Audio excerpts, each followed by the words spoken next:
Okay, welcome back, and again, I'm very, very sorry that Eleanor couldn't find a man down at the park. Okay, but next time, maybe a better park next time. Okay, can you move your chairs over? You'll be watching a short video.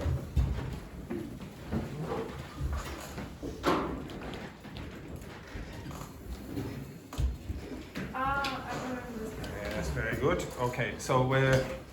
For those of you who don't know, this man is called Christian, and he set up an organization or a company called Canguro English, and it's quite good. You can find a YouTube channel online, and many of the ideas I have about language learning I got from him, to be honest.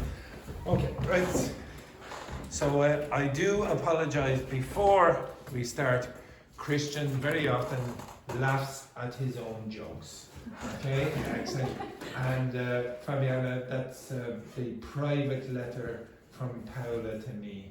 It was a very private letter about how great I was as a teacher. You can read it if you want, but the most important thing is that if any of you are considering giving me a card saying how great I am as a teacher, remember, I prefer cash and chocolate. Okay? Cash and chocolate. Okay. Thank you very much. Okay? Right. Okay? If you think that English has some difficult vocabulary, well, check this out. This is the name of a train station in Wales. Now, this has nothing to do with a metonymy. It's just an introduction, but this is a place in Wales. Okay? And this is the longest train station name in England. Look at that. That is crazy. Wales. Now, the pronunciation of this word is very difficult for an English speaker like me, but there is a really funny song to help you pronounce it.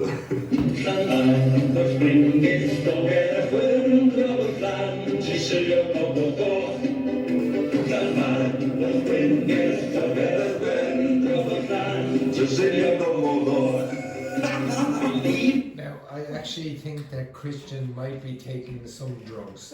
Okay?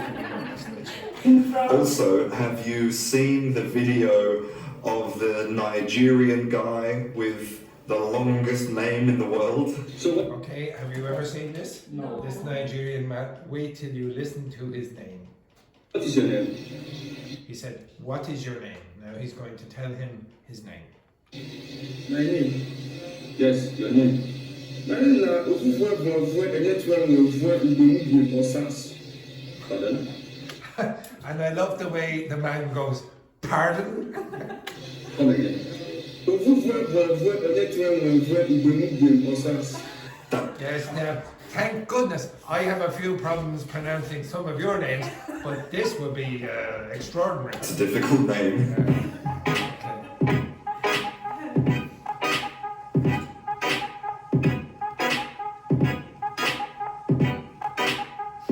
Hello and welcome to Canguro English. I'm Christian, and today I'm going to teach you about metonymy. So you know that I think the most important thing when you are learning a new language is to have fun, to enjoy the experience. And one way that you can have fun and enjoy learning a language is by playing with the language. So today I'm going to teach you about a little technique in English that you can use to play a bit with English. The Greeks were very academic. In fact, the English word school comes from the Greek word skoli, which means leisure, free time. Does everyone understand what leisure means again? I gave you this a couple. What's leisure? Free time, pleasure, relaxation. Okay, that's what leisure means. It's not related to school. I know it isn't. But when you think about what school could be, it really should be like that. If I said to you, could you imagine a place where you meet your friends all the time and then you learn new things? Would anyone think that that's a terrible place to go? Now, of course you'd say, oh, it's a place where you have to go and study and work, etc. And then there's a person who stands up at the front of the class and says, why aren't you working together, blah, blah, blah, etc. Okay? But again, it shouldn't be like that. Okay? The original meaning of school was a place of pleasure or leisure. To relax. Because in ancient Greece, you had two choices. Go and fight, or stay at home in Athens, learning and relaxing. So in the past, school was something really fantastic. Not like now when children say, but mommy, I don't want to go to school. And the Greeks were the first people to study language and make rules for language and study the structures of language.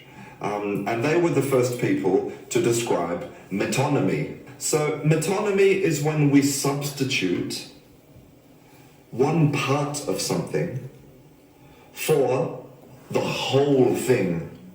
It's a way of playing with the language. So now I'm going to show you how it works. Andrew Keller from the University of San Diego defined 7 types of metonymy. So I'm going to show them to you today. So the first type is when we use the part of something to represent the whole of something. So for example... Now, does anyone know what that means? What's that sentence? Get your, what's it say there? Like Butt. Get your butt over here. What's your butt? your butt. Yeah, your ass. Okay? So another word for ass is butt. So what does it really mean if somebody says get your butt? Come here. It means get your all of you, not just your butt, into this location. Exactly. Okay, that would be yes, it'd be a medical emergency. Okay? Get your butt over here. So why don't you think of some ideas about parts of things you can use to refer to the whole thing. For example, maybe you can call your car wheels. I like your wheels. Okay, and that is quite common to say, oh, what a lovely pair of wheels, or a lovely set of wheels over there. Okay, or what wheels have you got? You're talking about the car. Okay, say, oh, Volvo or Mercedes or whatever. Or maybe if you need help moving something very heavy. Okay, so if I'm very weak, I'm a very old man. If I needed assistance lifting something, what would I ask you to do? Get your something over here. Get your, I could say arms, but there's another word that's probably more appropriate. You can say, bring your muscles here and lift this. Okay. The next type is when we substitute the producer of something for the product. So he bought a new Ford. So in this example, we are substituting a car for the brand, for the producer of the car, Ford. So can you think of any famous products in your country that you can substitute? Any famous brands for? Can you give me any examples? Kibo, What is that? What is that? Kibo is a sanitizer to put on the toilet. Oh, right. The brand Okay. is famous in Brazil. You call Kibo. Okay. There is a brand in English for the one of the products that you use to clean the toilet, and the product, it's like a bottle that's sort of like this. Yeah, it's called Toilet Duck. Okay, Toilet Duck. And any product that is similar, like a little example, would be you just put in the Toilet Duck. What do you use to Hoover. Hoover. Hoover is the brand brand, name yeah. for the vacuum cleaner. Yeah. Okay, anything else? In Brazil, Gillette is a brand, but you know Gillette. No, you call Gillette. Oh, you It's call not- it Gillette for the shave or for the razors. Yeah, for the Okay. reasons. Just Yeah. the brand, Yeah, But so they have a lot of things in Brazil, like Yeah. we just call to be honest, it happens quite a lot in English as well, where words will, brand names become verbs as well. So for example, If you're looking up something on the internet, what do? What's the verb? To Surf. Google. Oh, You very often say Yeah, now it's just to Google Google it, something. okay? For example, here, everybody in Spain drinks very... Okay, I don't know if you've ever heard of this product, okay? So it's a chocolate drink. Anyone know what the chocolate? Yeah, there's a chocolate milk drink in Spain that's very famous.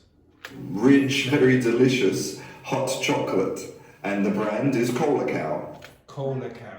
It's Yeah, called Cola in Brazil cow. it's Nescau. Okay, And so we call the same. Okay, well, that's what hot chocolate. We they call it. I think in Britain and Ireland there's something called Nesquik. Yeah. Okay, Yeah, we have Yeah. Nesquik in I- Brazil. So. but they might say Cola cow just for It's the drink. Strawberry, no Nescau, chocolate. Okay. strange. I don't know in Chile. I have no idea. It's the same thing. Okay. So maybe you could say, every morning I drink a Colacao. Is there something similar in your country? The next type is when we substitute the object used for the user. So for example, What does that mean? Does it work? It's not. No. Look, the object used for the user. So what does that mean? Oh, the person. Yeah, the person plays the piano. The piano player, the pianist, is sick today. Okay, the person is sick. the piano, I see what you're doing. You could say, oh, the piano is. bartender. Yeah, exactly. But in this case, when you say the piano is sick today, there is a possibility. You could say, oh, the piano is broken. That could be one interpretation. But another interpretation is that the person who plays the piano is sick. is sick today. But a piano is an instrument. It's not possible for a piano to be sick. But what we mean is the user of the object. We're saying the person who plays the piano is sick today. Can you think of some examples in your work or in your studies of something similar? Maybe if you work in a factory and you have a machine to lift things and Anyone know what that's called? The sort of like a little tractor with the lifting device at the front. What's that called? Anyone I know? know what I mean. Okay. Does anyone know what that? If I have my fingers like that, what part of what instrument or utensil in the kitchen does it look like? Again, fork. And what does it do? Forklifting? Yes, it's called the forklift. A forklift. Okay, sometimes called a forklift truck. Okay. move them, a forklift. Maybe you could say, the forklift is sick today. Or maybe if you want to talk about your teacher, this is What do you call that? Anyone know? What's he using there to draw on the board? It's not a marker, it's one of those old-fashioned things. It's called chalk. Okay? Chalk. C-H-A-L-K. Everyone, how'd you pronounce it again? Chalk. Chalk. What's the silent letter? What's the silent letter? The L. Okay, so you don't pronounce the L. It's like walk and talk, chalk. Okay, and there is a binomial like chalk and cheese. They are like chalk and cheese. What do you think that means? They're different. Yeah, they're very different. Okay, so if you say, oh, those two brothers are like chalk and cheese, they don't seem similar at all. Okay, their personalities are probably very different. is chalk. Chalk I used to write on the board. Maybe you could say, the chalk isn't here today. The next type is when we substitute the controller for the controlled. For example, Napoleon lost at Waterloo.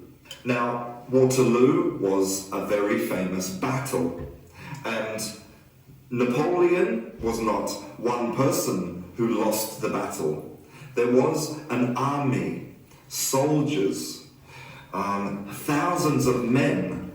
So we are substituting the people controlled, the army, the soldiers, we're substituting them for the person who was in control, Napoleon. So maybe you can think about some examples from your country. Maybe there is a person in control. and you use them to represent the people who are being controlled. So it might be a political party, for example, and then there's one person who is very, very important in that party, and everyone represents, and that person represents all of the party, okay? The next type is when we substitute the institution for the people responsible. So in this case, Shell has raised its prices. Now, Shell is the name of the company, the name of the institution. And so a name cannot raise its prices. It's an object. So we're substituting the name of the company for the people responsible, the managers who make the decisions to raise the prices. Very often the shops, okay? So can you think of some examples where you can substitute an institution for people responsible? Anyone? The church, for example, okay? The church is the institution, but people in the church make a decision, okay?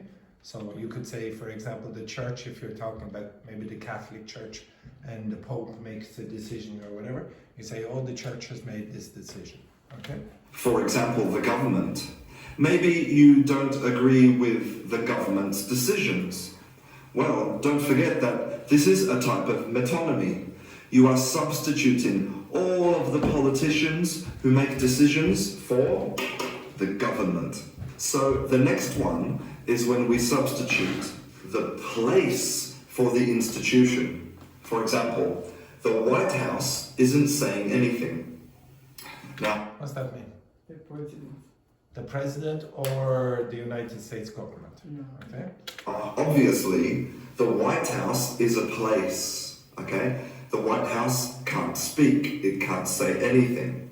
But the White House represents the institution of the American government, of the American president. Is there something similar in your country where you can substitute a famous place to represent an institution? So the final type is when we substitute the place for the event. For example, it's been Grand Central Station all day here. Now, I don't know if you know this, but there's a famous train station in New York called Grand Central Station, and it's always busy. Okay, it's always busy. What does this mean? Well, Grand Central Station is a very famous and very busy train station in New York. And when you say it's Grand Central Station, you mean that all day, very busy, lots of people, lots of activity, lots of movement. You're substituting the place for the events of the day. So you can experiment with this in your country. So maybe there is a famous place that's very busy. Substitute this for a very busy day. Or maybe there's a place in your city which is very tranquil, very quiet. You can substitute this for a moment or a day or an event that's very quiet. Well, I hope you found that interesting. So now I want you to go and play with some metonymy and have some fun. If you would like to see any more classes about the English language, then don't forget to subscribe. I'm Christian. This is Canguro English. I'll see you in class. Okay, well, I already see you in class. Okay, so after the break, I'm going to give you a short exercise where you try to use metonymy to describe other institutions or people, etc. Okay, and then after that, you will be doing hyperbole. And then after that, you will be experimenting with all forms of metaphor in another context. Okay, so take a break, and hopefully Ellen and I can find a man in the corridors.